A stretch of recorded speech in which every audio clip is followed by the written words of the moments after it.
6 self-propelled howitzers, 14 kilometers behind Russian lines, concealed under dense winter canopy, 152mm shells raining down on Ukrainian positions every 90 seconds. 11 minutes later, all 6 guns were burning wreckage. This is the story of how a Ukrainian counter-battery team executed one of the most precise artillery kills of the entire war. No guesswork, no luck. Pure mathematics, Western technology, and a crew that had trained for exactly this moment. I'm your host at Warfist TV, where we analyze the battles that change wars. And this engagement, which took place on January 14, 2026, near the Pokrovsk Axis in eastern Ukraine, is already being studied by NATO artillery schools as a textbook example of modern counter-battery fire. Because what happened that freezing morning wasn't just a successful strike, it was proof that the age of hiding artillery behind tree lines and hoping for the best is over. Let me take you through every second of it. To understand why this engagement mattered, you need to understand what was happening along the Pokrovsk Axis in early January 2026. For weeks, Russian forces had been conducting what Western analysts called a creeping pressure campaign. Not a full-scale offensive, not massed armor. Instead, Russian commanders were using sustained artillery bombardment to soften Ukrainian defensive positions ahead of expected winter rotation cycles. The logic was simple: pound the trenches. Destroy fortifications. Force Ukrainian units to rotate under fire, creating gaps in defensive coverage. And at the center of that bombardment campaign sat Russia's 2 S-19 Mesta S self-propelled howitzer, a 42-ton beast mounting a 152mm gun capable of firing 6 rounds per minute to a maximum range of roughly 29 kilometers with standard ammunition. On paper, an effective weapon system. In practice during this war, the Msta S had become both Russia's workhorse and its most expensive liability. The battery in question belonged to an artillery brigade supporting operations south of Pokrovsk. Ukrainian intelligence had been tracking increased Russian shelling patterns in the sector for approximately 10 days prior to the engagement. General staff reports indicated that Russian artillery fire had intensified by roughly 40% along a 12-kilometer stretch of the front, suggesting either preparation for a localized assault or an attempt to degrade Ukrainian defensive infrastructure before the spring thaw made certain positions more vulnerable. The Ukrainian response was methodical. Rather than simply absorbing the bombardment, the 47th Mechanized Brigade's Fire Coordination Center requested deployment of one of Ukraine's most valuable Western-supplied assets, the AN/TPQ-36 Firefinder Counter-Battery Radar System. This American-made radar, originally designed during the Cold War and continuously upgraded since, represents one of the most effective tools available for locating enemy artillery. It works by detecting projectiles in flight, tracking their trajectory, and computing backward to determine the precise firing position. Which weapon system was deadlier in this engagement? A. The HIMARS launchers. B. The Crab howitzers. C. The counter-battery radar that made it all possible. Drop your answer in the comments below. The AN/TPQ-36 had arrived in the sector 3 days earlier. Its crew, a team of 6 Ukrainian soldiers who had completed training at Grafenwehr in Germany just 4 months prior, had been waiting for exactly this kind of opportunity. They set up their system approximately 8 kilometers behind the front line, positioned on a low ridge that gave the radar optimal detection angles toward the suspected Russian artillery positions to the east.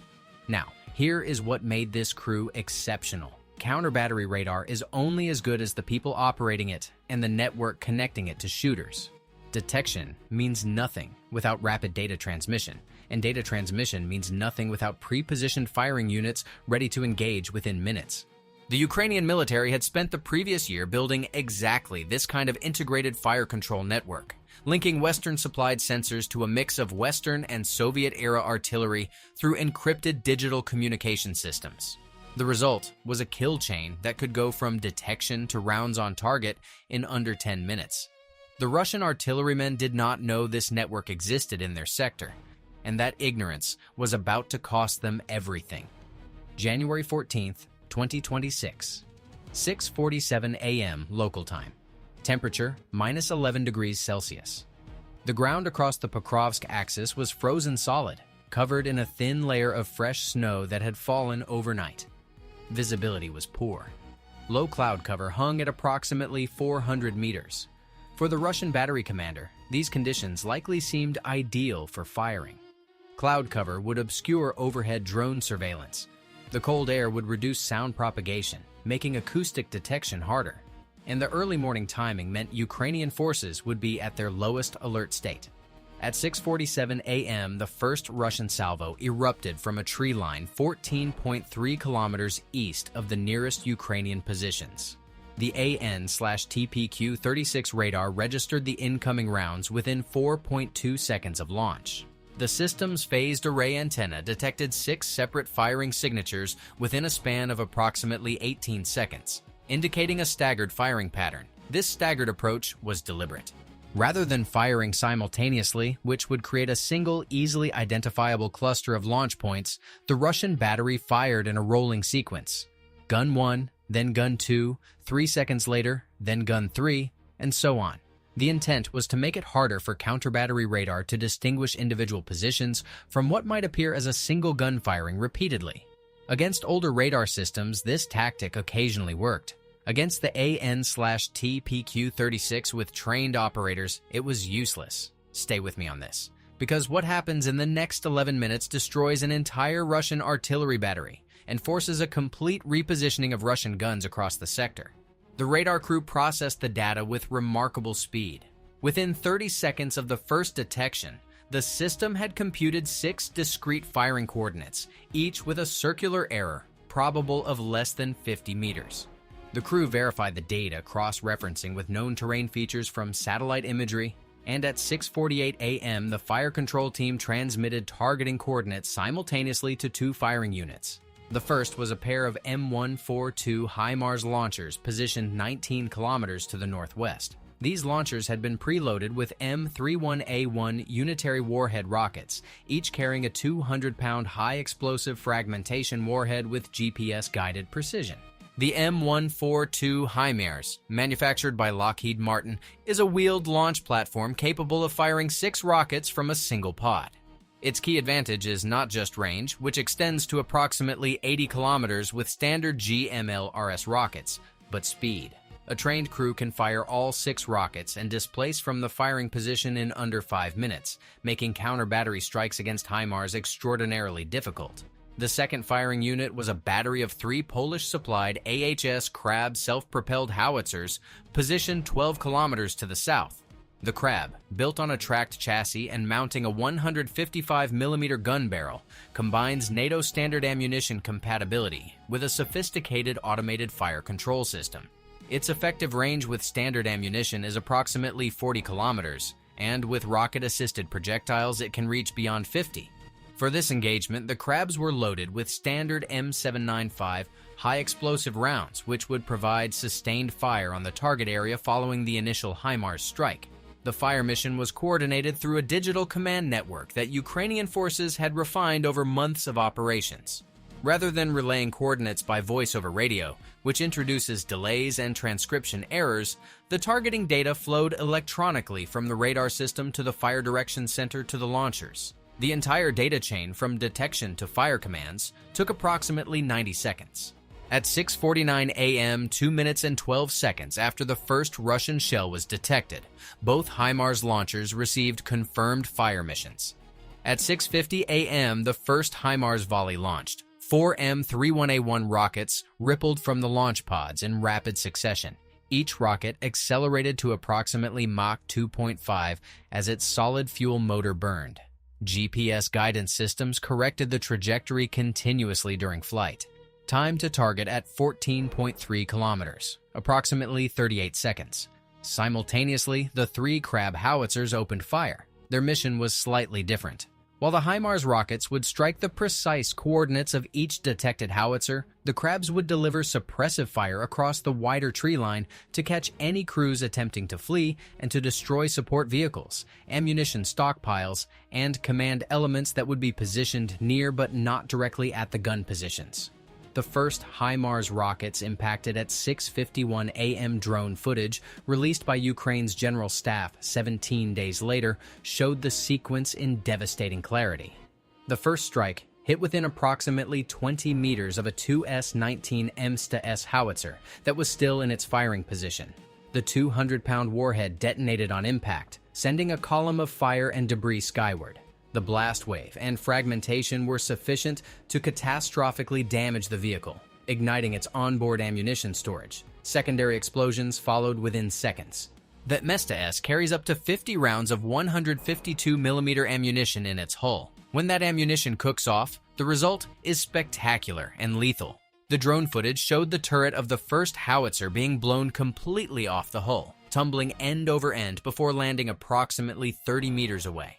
7 seconds later, the second HIMARS rocket struck. This time, the hit was even more precise.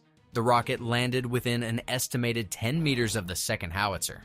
The vehicle was destroyed instantly. Its fuel and ammunition detonated in a single massive fireball that temporarily whited out the drone's camera feed. When the image stabilized, only a burning chassis remained. How many Russian howitzers were destroyed in this engagement? A. 4. B. 6. C. 8. The answer is coming at the end of this breakdown. The third and fourth HIMARS rockets arrived at 6:51 and 6:52 a.m., targeting howitzers positioned further along the tree line. Both strikes were effective. The third rocket hit slightly long, impacting approximately 25 meters beyond its target, but the fragmentation radius of the M31A1 warhead is sufficient to cause severe damage at that distance. The drone footage showed the third Mesta S engulfed in fire, its crew compartment torn open. No movement was visible around the vehicle. The fourth rocket scored a near-direct hit. The warhead detonated within what analysts estimate was 5 meters of the fourth howitzer. At that proximity, the combination of blast overpressure and hypersonic fragmentation is unsurvivable for exposed crew members. The vehicle was destroyed comprehensively. 4 howitzers down. Elapsed time since first detection, 4 minutes and 48 seconds. But 2 Russian guns remained. And this is where the engagement became a race against time. The surviving Russian crews knew they were under attack. The sound of HIMARS impacts, the fireballs visible through the trees, the screams over their tactical radio net. Every instinct would have told them to move. A trained Mesta S crew can transition from firing position to displacement in approximately 3 to 4 minutes under ideal conditions. The crew powers down the fire control system, secures the gun tube, engages the engine, and drives to a pre-planned alternate position. But conditions on January 14th were not ideal. And this is the detail that made the difference between survival and destruction. The ground was frozen. Not the hard, smooth freeze that makes for easy driving, but the uneven, rutted freeze of a position that had been occupied for several days. The Mesta S weighs 42 tons. Its tracks had pressed deep ruts into the soil over the preceding days, and those ruts had frozen solid overnight, creating channels of ice that gripped the tracks like concrete molds. To displace, the crews first had to break their vehicles free from the frozen ground. Ukrainian drone operators captured what happened next. The 5th Mesta S crew was visible on thermal imaging, scrambling around their vehicle. The engine was running, exhaust plume clearly visible in the -11-degree air, but the vehicle was rocking back and forth, tracks spinning, unable to gain traction out of its frozen fighting position. The crew had approximately 2 minutes before the crab battery's fire reached their location. They did not have 2 minutes. Subscribe to Warfist TV if you want to understand how modern warfare actually works, because engagements like this one are rewriting every artillery manual on the planet. At 6:54 a.m., the first crab rounds began impacting along the tree line. The 3 crab howitzers had been firing at a sustained rate of approximately 6 rounds per minute each, delivering 155mm high-explosive shells across the target area in a pattern designed to saturate the tree line. The trees themselves became part of the kill mechanism. When a 155mm shell detonates in a forested area, the blast shatters surrounding trees, turning them into secondary fragmentation. Wooden splinters traveling at hundreds of meters per second can penetrate light armor and are invariably lethal to exposed personnel. The 5th Mesta S was struck by a crab round at approximately 6:55 a.m. The shell detonated within the immediate vicinity of the vehicle, which was still attempting to displace. Thermal imaging showed the engine fire immediately, and the vehicle stopped moving. A second round impacted nearby within 15 seconds, and the ammunition began to cook off. The turret blew. The 6th and final Mesta S had managed to move approximately 40 meters from its original position. Not nearly enough. At 6:57 a.m., a HIMARS rocket from the second volley, which had been programmed with updated coordinates based on the drone's real-time tracking, struck the road the vehicle was attempting to use. The warhead detonated directly in the path of the howitzer. The blast disabled the vehicle's track and running gear on the left side, immobilizing it. The crew attempted to abandon the vehicle. Drone footage showed 4 figures emerging from the hatches and running toward a nearby drainage ditch. 30 seconds later, a crab round impacted within 20 meters of the disabled Mestier-S, triggering a catastrophic ammunition detonation that consumed the vehicle entirely. The fate of the fleeing crew members is not confirmed in the released footage, though Ukrainian sources reported no prisoners were taken from the battery position. 6:58 a.m. 11 minutes and 11 seconds after the first Russian salvo was detected, the engagement was over. 6.2S-19 Mesta-S self-propelled howitzers destroyed, an entire artillery battery eliminated. Estimated crew casualties, 24 to 30 killed, based on standard Mesta-S crew complements of 4 to 5 soldiers per vehicle, plus support personnel in the immediate area. Ammunition and support vehicles destroyed in secondary explosions added to the toll. Ukrainian intelligence estimates placed the total equipment loss at approximately $36 million. Accounting for the 6 howitzers, their ammunition loads, and associated support vehicles caught in the bombardment. Ukrainian losses in the counter-battery engagement, 0. The HIMARS launchers displaced within 3 minutes of firing and were 8 kilometers from their launch positions before any possible Russian counterfire could have reached them. The Crab battery displaced similarly, moving to alternate positions along pre-planned routes. The AN/TPQ-36 radar crew powered down their system and relocated within 6 minutes, standard operating procedure, to avoid being targeted by Russian counter-battery fire or drone strikes. If you believe tactics win wars, not just numbers, type Warfist TV in the comments, because this engagement proves that point beyond any doubt. The aftermath of this 11-minute engagement extended far beyond the destroyed tree line. Within hours, Ukrainian intelligence intercepted Russian communications indicating severe disruption to artillery operations across the entire Pokrovsk sector. The loss of a complete battery in a single engagement sent shockwaves through the Russian command structure. Intercepted radio traffic, portions of which were published by Ukrainian military intelligence on January 19th, revealed a Russian artillery battalion commander reporting to his superior that his remaining batteries were refusing to occupy forward firing positions. The commander used language that analysts described as panicked, stating that his crews believed any firing position within 20 kilometers of the front would be detected and destroyed within minutes. He requested permission to relocate all remaining guns to positions beyond 25 kilometers from the front line. That single request reveals the strategic impact of the engagement. The maximum effective range of the Mestier-S with standard ammunition is approximately 24.7 kilometers. By pulling guns back beyond 25 kilometers, the Russian battery would be firing at or beyond their maximum effective range, dramatically reducing accuracy and rate of sustained fire. For the Ukrainian infantry units defending positions along the Pokrovsk axis, this translated directly into reduced incoming fire and, more importantly, less accurate incoming fire. Ukrainian General Staff assessments published in their daily operational summary on January 15th noted a 62% reduction in Russian artillery fire along the relevant sector in the 48 hours following the engagement. This reduction gave Ukrainian units the breathing room to conduct defensive rotations that had been delayed by constant bombardment. Rotate fresh troops into forward positions and reinforce damaged fortifications. The broader tactical lesson here is one that NATO armies have been preaching for decades, but that this war has proven in blood and steel. Counter-battery warfare is the single most decisive capability on the modern artillery battlefield. The side that can detect, target, and destroy enemy guns faster than those guns can displace will dominate the firefight. Ukraine, equipped with Western radar systems and precision-guided munitions, has repeatedly demonstrated this capability. Russia, relying on mass rather than precision, has paid an enormous price. Let me break down the specific elements that made this engagement successful. First, the AN/TPQ-36 Firefinder radar. This system, supplied to Ukraine by the United States beginning in 2022, has been continuously upgraded over its operational life. The version deployed on January 14th was capable of detecting multiple simultaneous firing events and computing independent coordinates for each source. Its ability to distinguish 6 separate firing positions within an 18-second window was critical. Without that capability, the Ukrainian fire control team might have identified only 1 or 2 positions, allowing the remaining guns to escape.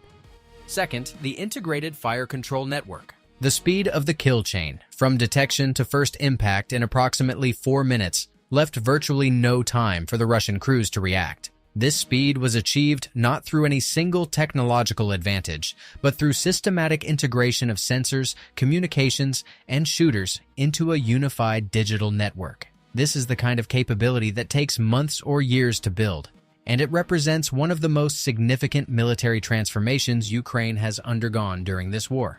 Third, the combination of HIMARS precision with Crab's suppressive fire. The decision to employ both systems simultaneously was tactically brilliant. HIMARS provided the precision kill against identified targets, while the Crabs ensured that any crews or vehicles attempting to escape the kill zone would face a wall of high explosive fragmentation. This combined approach eliminated the possibility that any Russian guns would survive by displacing quickly. Fourth, environmental factors worked against the Russians.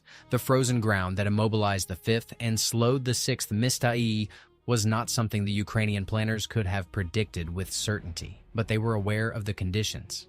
The decision to execute the fire mission at 6:50 a.m. when temperatures were at their coldest and the ground most firmly frozen suggests deliberate timing. If the engagement had occurred 6 hours later, when afternoon temperatures might have softened the ground slightly, the final 2 howitzers might have displaced successfully. What would NATO have done differently in this situation? Would a NATO force have employed air assets instead of ground-based artillery?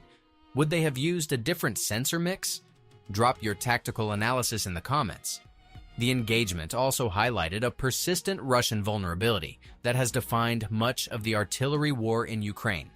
Russian artillery doctrine, inherited from Soviet practices, emphasizes mass fires from concentrated battery positions. This approach is effective when the enemy lacks the ability to locate and strike back rapidly. Against an opponent equipped with modern counter-battery radar and precision munitions, it is catastrophic. The staggered firing pattern employed by the Russian battery on January 14th represents an adaptation to the counter-battery threat, but an inadequate one. Staggering fire delays detection by a few seconds at most. It does not prevent it. The fundamental problem is that any gun that fires reveals its position to modern radar. The only reliable defense is to fire and displace before counter-battery rounds arrive. Russian artillery units have struggled with this throughout the war, partly due to the Mestes platform's displacement time, partly due to inadequate training, and partly due to command decisions that prioritize sustained fire rates over crew survival. Ukrainian artillery crews have learned these lessons from the other direction. Their counter-battery operations have evolved from relatively crude, radio-relayed fire missions in 2022 to the kind of digitally integrated multi-platform engagement demonstrated on January 14th. This evolution has been supported by extensive Western training programs, particularly those conducted in Germany and Poland, where Ukrainian radar operators and fire direction officers train alongside NATO counterparts using NATO standard procedures. The broader war context makes this engagement even more significant. By January 2026, the Pokrovsk axis had become one of the most active and strategically important sectors of the front.